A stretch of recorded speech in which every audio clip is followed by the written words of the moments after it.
नमस्कार, स्वागत आहे तुमचं आपल्या डिलिशियस कट्टा या मराठी चॅनलवर। आज आपण वडा पकोडा करणार आहोत। हा अतिशय सुंदर आणि टेस्टी असा नाश्ता आहे। हे अजिबात तेलकट होत नाही, वरून छान क्रिस्पी असं तयार होतं आणि जराही याला तेल राहत नाही। तुम्ही वडापाव खाल्ला असेल, उलटा वडापाव खाल्ला असेल तर असा वडा पकोडाही तुम्ही नक्की करून बघा। आमच्याकडे तर सगळ्यांना खूपच आवडला, तुम्हालाही नक्कीच आवडेल। तर असा वडा पकोडा तुम्हीही नक्की ट्राय करा। माझी रेसिपी जर तुम्हाला आवडली तर माझ्या व्हिडिओला एक लाईक नक्की करा। तर चला हा वडा पकोडा कसा करायचा आहे ते आता बघूया। आता पहिली स्टेप म्हणजे आपल्याला बेसनचं एक बॅटर तयार करायचं आहे। त्यासाठी इथे मी 1 कप बेसन घेतलं आहे, म्हणजेच आपलं चणा डाळीचं पीठ। त्याच्यामध्ये आपल्याला 2 चमचे मैदा घालायचा आहे। मैदा घातल्याने आपला वडा पकोडा अजिबात तेलकट होत नाही, तेल त्याच्यात ओढलं जात नाही। आता हे थोडं मिक्स करायचं।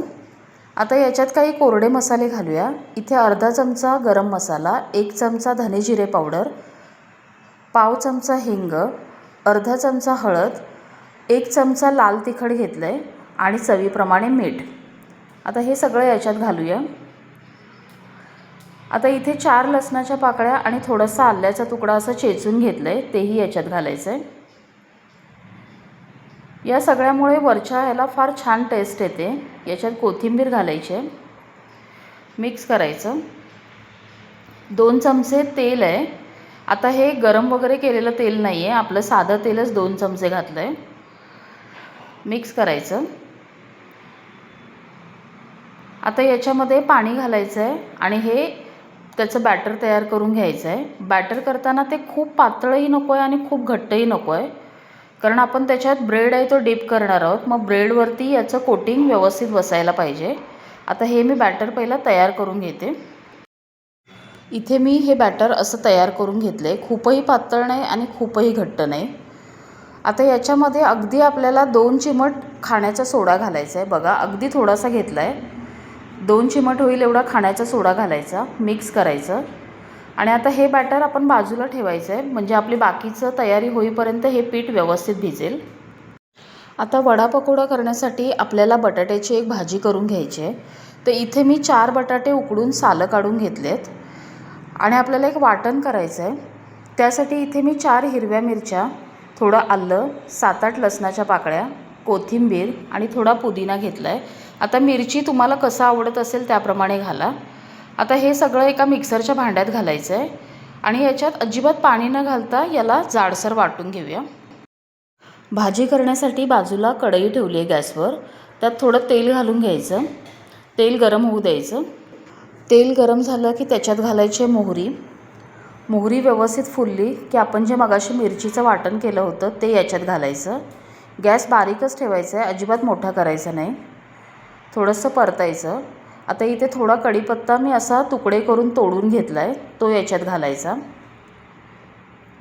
थोडंसं परतून घ्यायचं। आता याच्यात घालायची एक अर्धा चमचा हळद।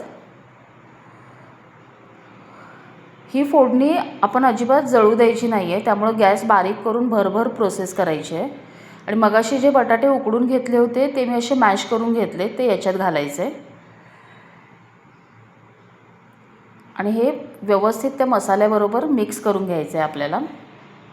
याच्यात घालायचं आहे चवीप्रमाणे मीठ। आता भाजीत बरोबर मसाला मिक्स करून घेऊया।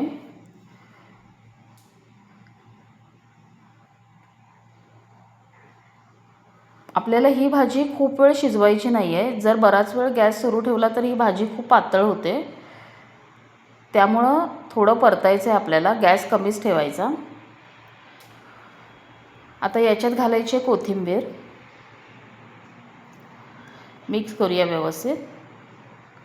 आता गॅस बंद करायचा आणि गॅस बंद करून ही भाजी व्यवस्थित अशी एकत्र मिक्स करून घ्यायची। आता इथं आपली ही भाजी तयार झाली आहे। आता ही मी काढून एका ताटात पसरून ठेवून थोडी गार करून घेणार आहे। आता आपण केलेली भाजी मी अशी ताटात पसरून ठेवली होती, आता ही व्यवस्थित थंड झाली आहे। आता काय करायचं, मी 2 ब्रेड घेणार आहे इथे। ब्रेडच्या एका बाजूला आपल्याला ही भाजी लावून घ्यायची आहे। भाजी थोडी जास्त लावायची, कारण आपण नंतर जेव्हा ते खाणार तेव्हा भाजीची टेस्ट आपल्याला यायला पाहिजे। अशी सगळीकडे व्यवस्थित पसरून घ्यायची।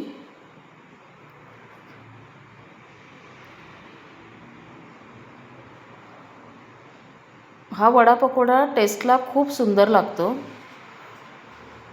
आता हा दुसरा ब्रेड आहे, हा त्याच्यावरती ठेवायचा आहे. थोडं प्रेस करायचं आणि सुरीने याचे बरोबर 4 भाग आपल्याला करून घ्यायचे आहेत.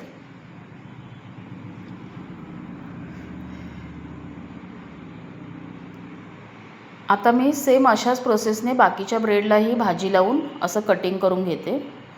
हे बघा, असं छान दिसतं, चवीलाही छान लागतं. आता हे बाजूला ठेवते आणि अजून थोडं करून घेते. आता इथे थोड्या ब्रेडला मी असं भाजी लावून कटिंग करून घेतलं आहे.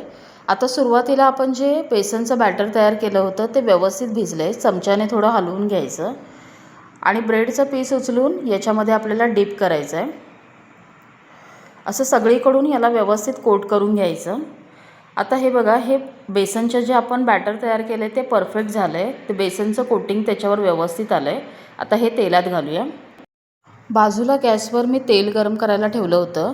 तेल मध्यम गरम करायचं, खूप एकदम कडक गरम नाही करायचं आणि गॅसही मिडियमच ठेवायचा. जर तेल खूप गरम झालं तर ते वरून लगेच लाल होईल आणि आत व्यवस्थित भाजलं जाणार नाही. आता मी अजून एक घालते. आपल्या कढई जेवढे बसतील तेवढे आपण घालून घ्यायचे आहेत आणि अगदी मीडियम गॅसवरती याला छान भाजायचं आहे. आता याची एक बाजू व्यवस्थित भाजू देऊया. आता याची एक बाजू थोडी भाजली की त्याला परतून घ्यायचं आहे.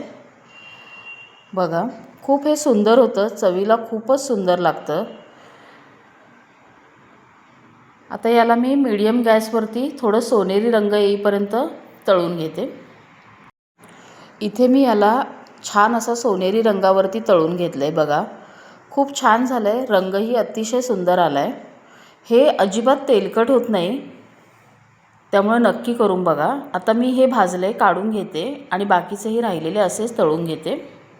आता इथे आपला वडा पकोडा करून तयार आहे. आता जर तुम्ही हे जवळून बघितलं तर याला अजिबात तेल दिसत नाही. छान झाले आहेत. तर असा वडा पकोडा तुम्हीही नक्की ट्राय करा. माझी रेसिपी जर तुम्हाला आवडली तर लाईक करा, कमेंट करा आणि जर माझ्या चॅनलला सबस्क्राईब केला नसेल तर माझ्या चॅनलला सबस्क्राईब करा.